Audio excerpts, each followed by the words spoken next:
This is going to be a video about scoring kind of music to media and an introduction. So this is a template and I'll make this available on Teams for Logic. And as you can see, it's sort of set out with different kind of instruments, and they've all been routed to kind of reverbs and stuff like that. So it should give you that kind of epic cinematic sound quite quickly, which we'll look at in a bit. Some other things to note is that when you're working on a big project like this, it can be helpful to understand how you can manage the buffer size, which is basically the amount of memory that can be kind of allocated to the program to kind of run in advance. So basically this I/O buffer size that you can find in the Logic preferences, you want generally when you're recording to be fairly low, like 128, but not too low, but quite low, like 128 is good for when you're recording anything. When you're just playing around in Logic, like you can set it to 1024 as quite a high number, and it should make it run a little bit better for you. Another thing to be aware of is sound from kind of media projects runs a different sample rate to that of sort of CD quality.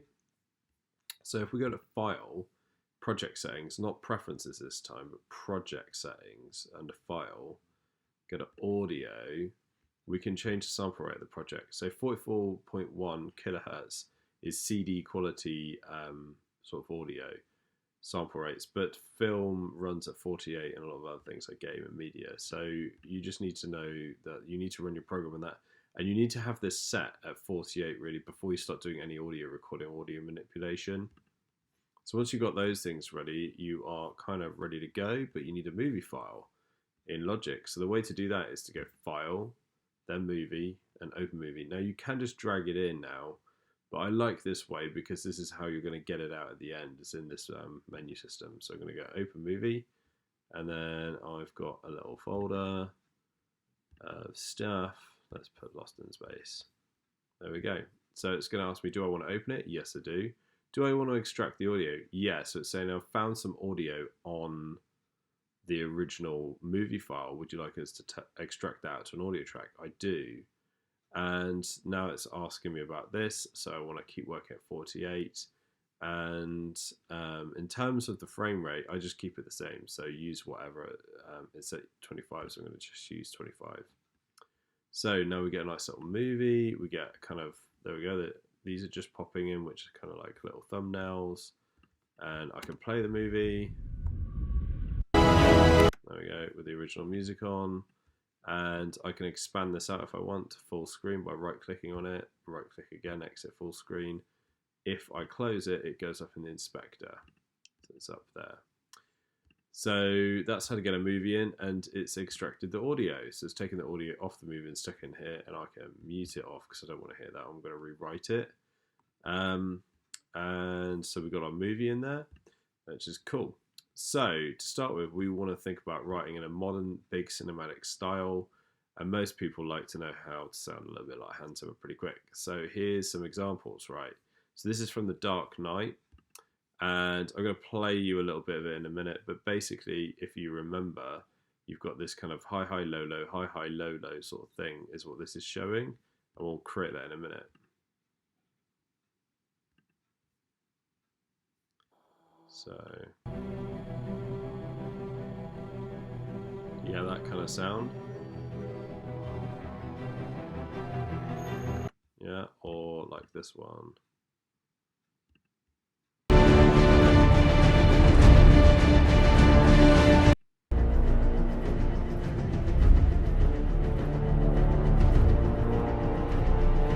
So you can go and listen to these in more depth if you want the Dark Knight score, but basically most of the score revolves around two chords, D minor to C sharp major, which is a really odd chord move, not found in kind of normal major and minor scales, but really powerful.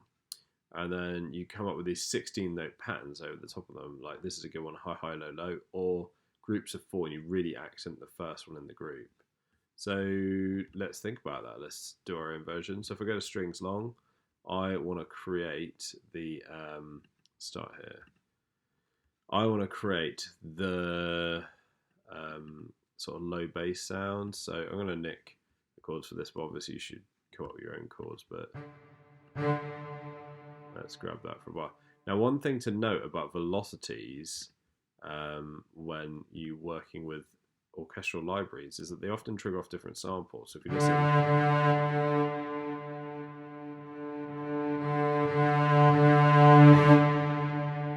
yeah, so it's actually triggering off different samples, which is going to be quite important. Let's go down there. So immediately to make your bass strings sound better, do them in octaves. Sound great. Down this low, you should never be doing anything smaller than an octave, really. So let's do this for 2 bars. And then the scale right down the bottom of the bass kind of string range. So then we're going to start looking to create those quick little notes. So if you notice, everything's got long and short. So the short are staccato and the long are legato notes. And the reason why they're separated, because you can do them all on the same part, is it's easier for mixing and managing generally. So let's just pull this up. Good sound there. So that's a full bar. That's half bar, so there's 2 of those. Now there's going to be 4 of those in a bar, 8 in a bar, 16. 16th of those, that's what we're looking for. So I'm going to go, let's start with, going to go up, up. But what I'm going to do is make the first one have a much higher velocity.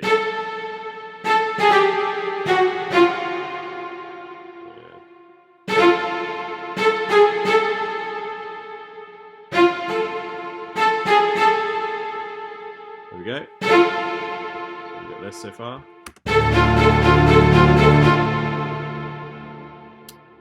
Think just need to up this a little bit. So 2.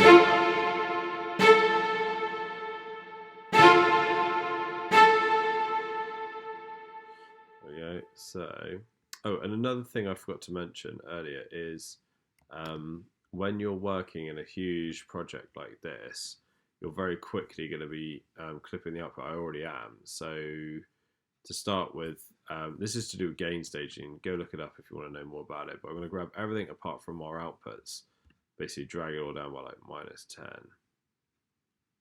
There we go. Let's start off there. So, right, so I got that. I'm going to also add some extra notes in here. Let's do that.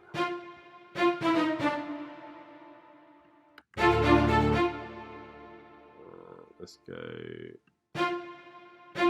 Take those to there. I think that'd be better. Now, if you're wondering what all these notes are, I just select them all. You can see here on the keyboard that we've got D, F, A, and then an A down there. So D, F, A is D minor. Yeah. And I'm still thinking these need to maybe go up a little bit in velocity. Might be better. And you see as I just go over like a value of 10, so I go over from 90 to 100, they change colour and they could be triggering off a different sample. Right. So let's put them up there. Good. Maybe do that one. So I'm just going to be lazy. Let's copy that there. And then let's copy the first one over here, but we need to change this.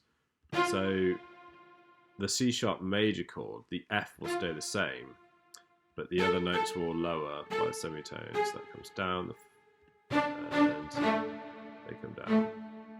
Right, so we now got this.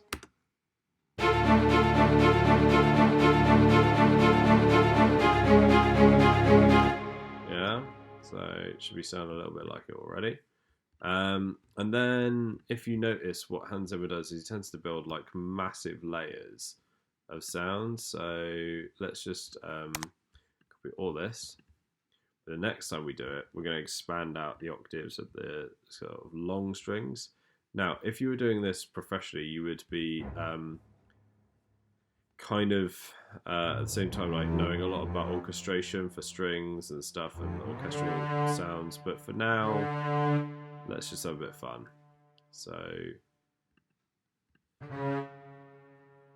where at the top do it? Do that, and let's fill up the chord a little bit. So that F note can stay, and then let's have the fifth falling down.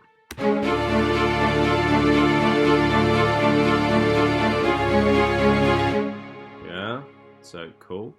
Now, if we go back to Hans Zimmer, you'll notice that his melody lines a lot of the time for heroic things are again very slow, long notes, and tend to follow the bass part a lot of the time, or moving contrary motion to it. So let's do something similar. So let's grab this bass idea, put it over here. Now I'm going to put it in brass long. So this is where I can open these, and you see I've got the brass kind of instruments that are in that family. So French horns are very much known as being a heroic sound. So let's go in there. I'll probably need to bump it up a lot of octaves. So let's bump it right up.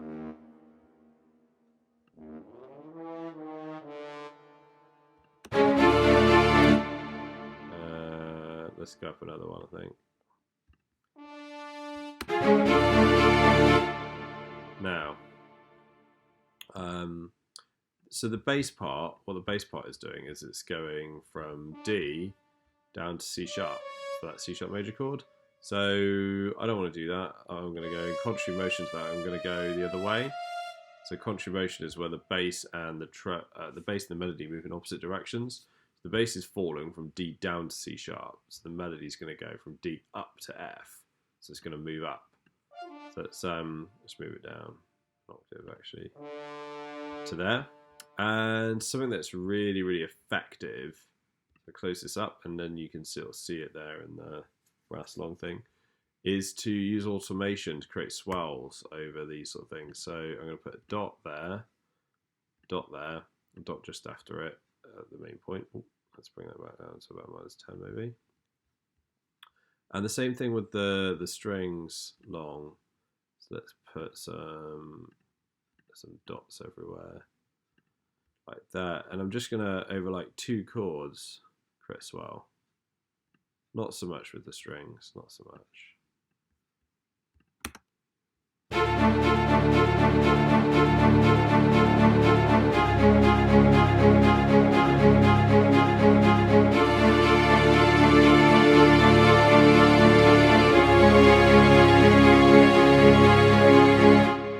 Yeah, I think the brass might need to go up a little bit so we can hear it. Let's go up.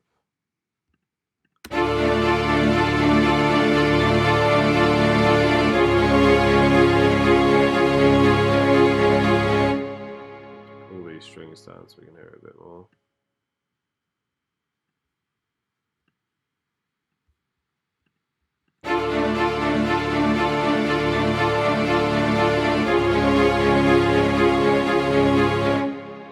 Yeah, so hopefully we are starting to sound a little bit Zimmer. I might also be really lazy and like take these things, chuck them in the choir. Choirs are always good to give you that kind of big epic sound. Oh, let's get rid of those bass sounds that no one can sing. And what about this? Again, it's got the kind of automation over it. Let's pull these up though.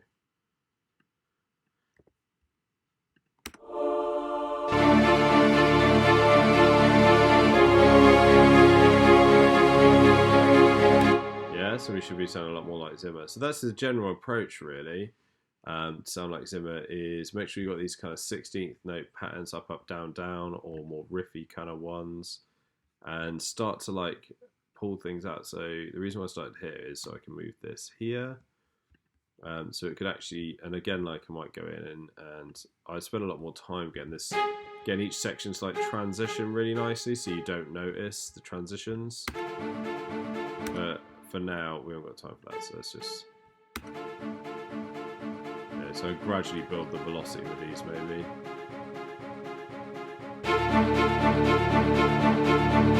You know, bring that in slowly with some, you know, nicer automations. Maybe it starts from nothing.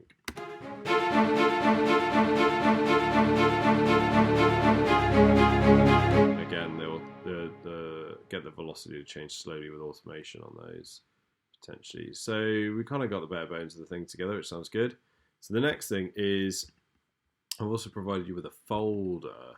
In the folder, there's some clips if you want to use them, but there's a load of sounds. So if I would go to like war drums, I've got like, yeah, stuff like that. So, and we could, I've got like folders. So down at the bottom, I've got a drums folder, and just change the tempo of this to make it easier to sync. You can alter the clips, but it might just be easier for now just to chuck it in like this. So let's put this from like there maybe. Oh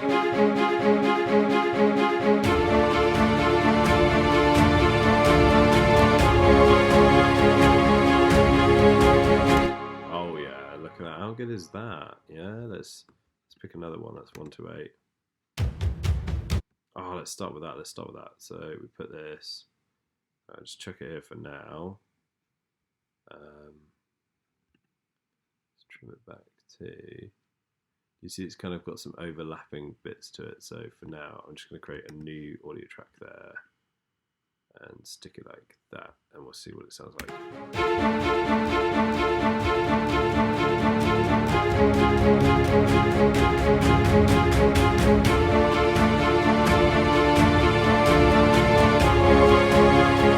Oh yeah, it sounded good, innit? Right. So what we might also want is some other stuff out of here. So these are kind of cinematic things to make you sound really good. So there's like stuff in here. If we go and have a look, a rise, like these might sound cool. Yeah, like huge rises.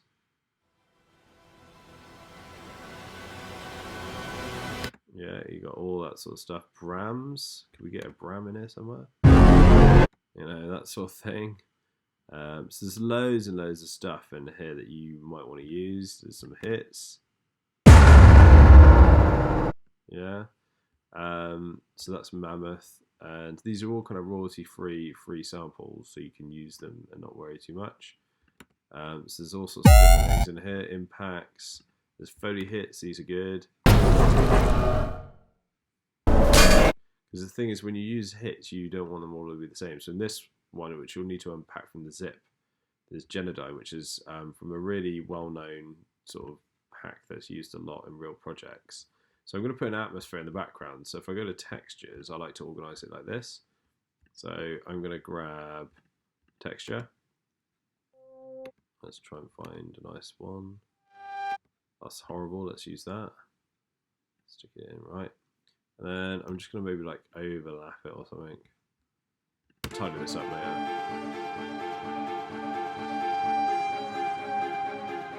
Put it down.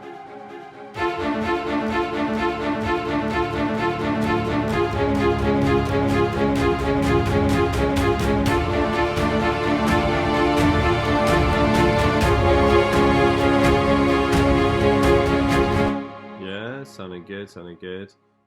Where's our folder just gone? Let's find that.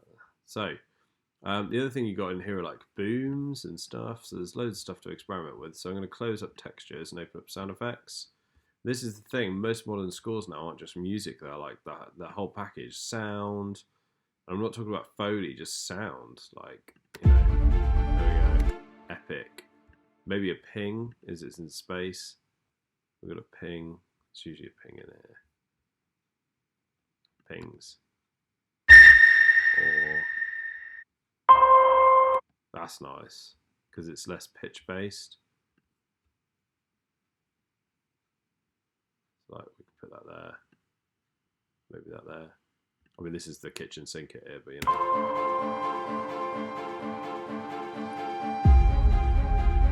Yeah, and then I wanted to show you the hits. So when we put hits in, often they have things leading up to the hit. So You'll see what I mean in a second. So you have to just place it in time. Do you see that's not going to hit in time?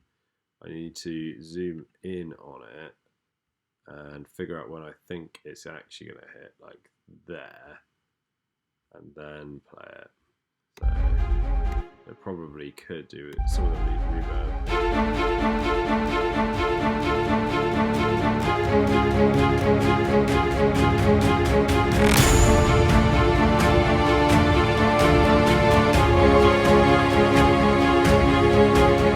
Yeah, so we could go and put loads of different hits, and I would always use different hits, not the same sample every time, else it's too noticeable.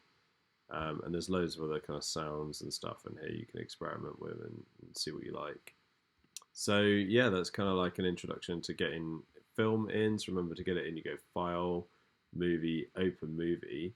Now, when I've finished, if I want the film out of here, I'll go Export Audio to Movie, and this then allows me to pick kind of sample rate, bit depth, where I want to save it, stuff like that, right? But this screen is what people get confused on. So basically this is saying we found some audio on the film that you imported. Do you want to include it in the mix? We don't. So don't click that. Yeah, just click OK. Don't click that button. That says enabled. And the other thing you need to know is saving it. So if we go File and then Save As, for these kind of projects, I really recommend you save it as a folder, not a package, so you can go in and manage the file formats, or the movie files is really good, and you want audio files ticked, so that if you move your project, it'll take all the audio that you're using with it, else you'll move your project and it won't have any audio that you've used, and you want movie file ticked. And then the other ones are like EXS instruments. Really, it's only if you're making it or if you're moving it to a computer that doesn't have the standard EXS instruments or sample instruments installed, and the other stuff doesn't matter that much really. But yeah, folder, audio files, movie file ticked is what you want, and then you are pretty much ready to go. So that's it. That's how to create something really epic sounding. Remember, you want these 16th note kind of patterns, either riffs or like up, up, down, down is a really, really common one. Kind of big, low, kind of long string notes on the bass. You can fill that out over multiple octaves and maybe filling a chord around C3. Put your brass on like slow moving kind of brass. Staccato brass works brilliantly as well for like punctuating the score. Maybe at the same time as we get a big hit, we could have a big like brass hit or something. Be cool. And then yeah, just experiment. So it's got like some different, it's got like bass synths and stuff like that. So modern scores are sounding a little bit different these days. So if I take like this, we could put this down in a bass. If I don't even, I've just selected some presets, but you want to find your own ones that you like, obviously. Let's go to Monster. Let's try Monster Bass. So we'll put that down there.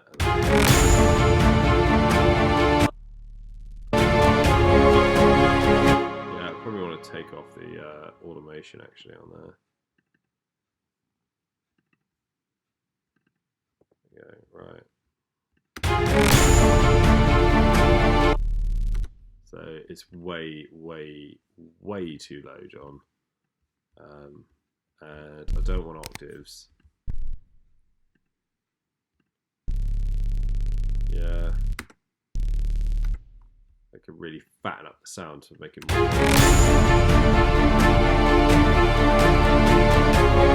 Yeah, and we could even try it up the octave. It would have more clarity there.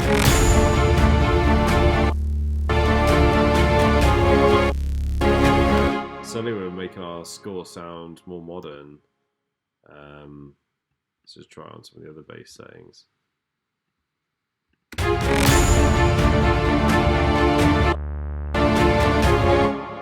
like that as much. What about this one?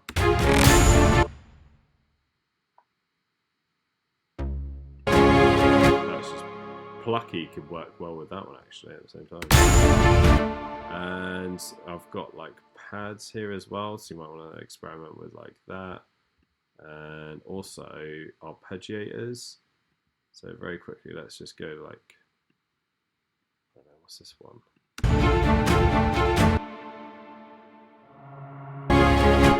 Oh yeah, it's like a breathy thing, that'd be good. So we like go up the octave up quite high with this probably.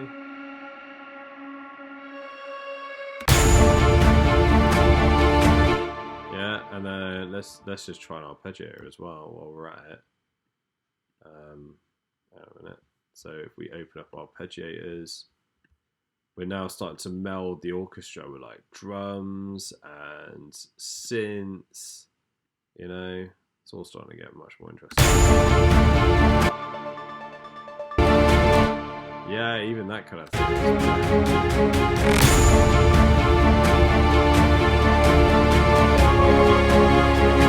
Yeah, so you can kind of hear it. Let's put it on that one, see what that one sounds like.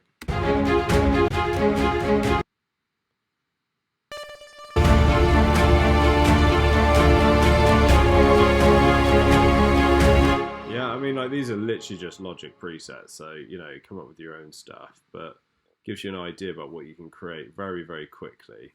All right, so yeah, see what you can come up with.